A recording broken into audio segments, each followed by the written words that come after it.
प्रेमी भाई,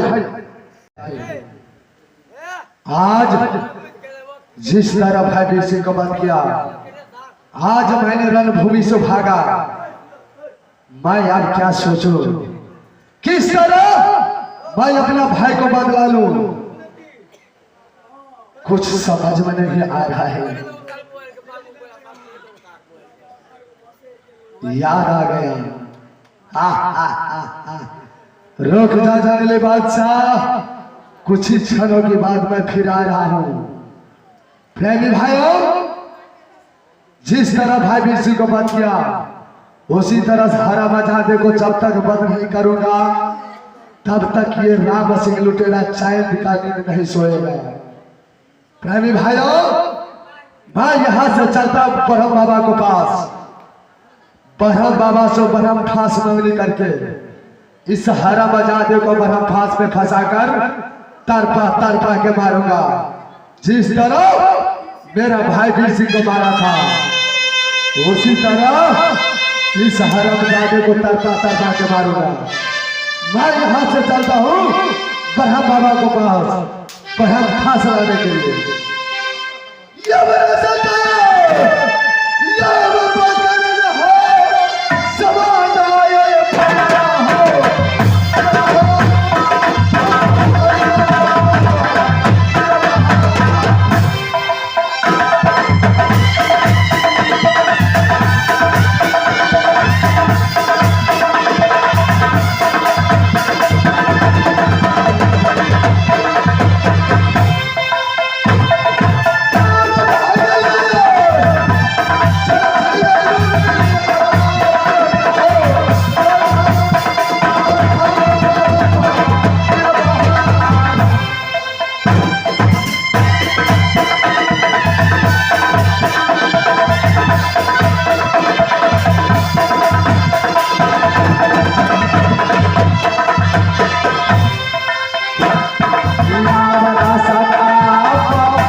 हूँ।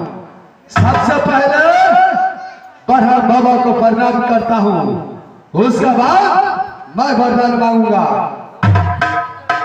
प्रणाम ब्रह्म बाबा।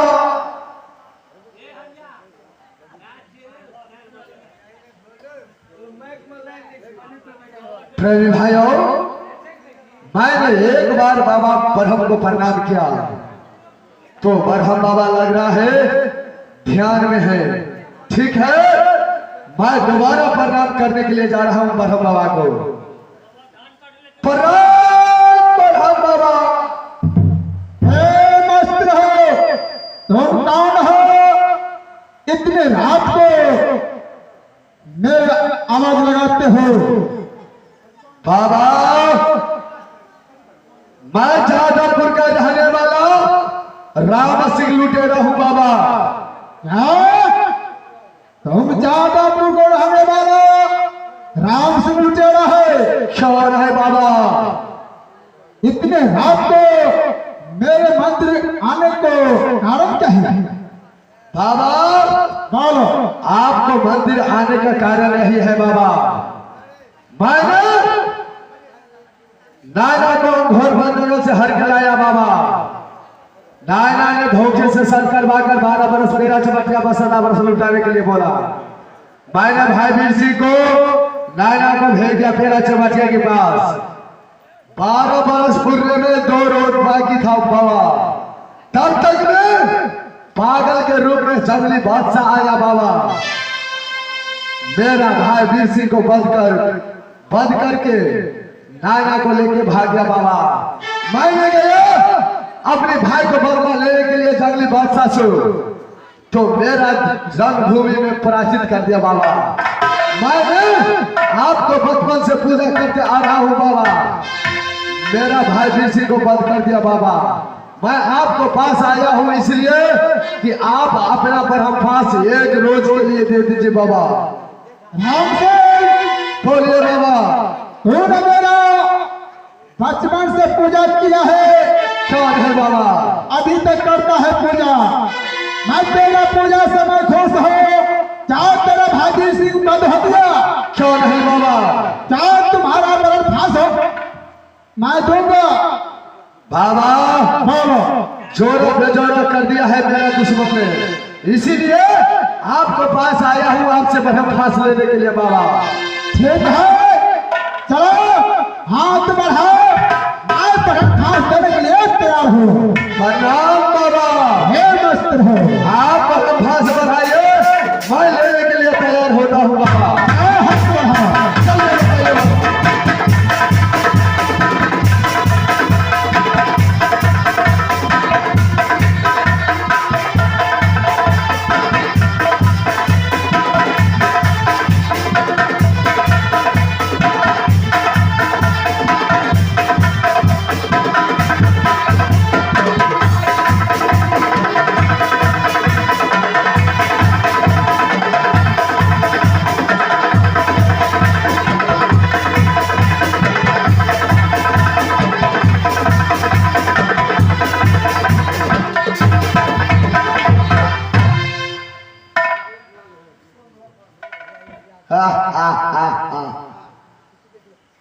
प्रेमी भाइयों, ब्रह्म बाबा ने मुझे ब्रह्म फांस दे दिया।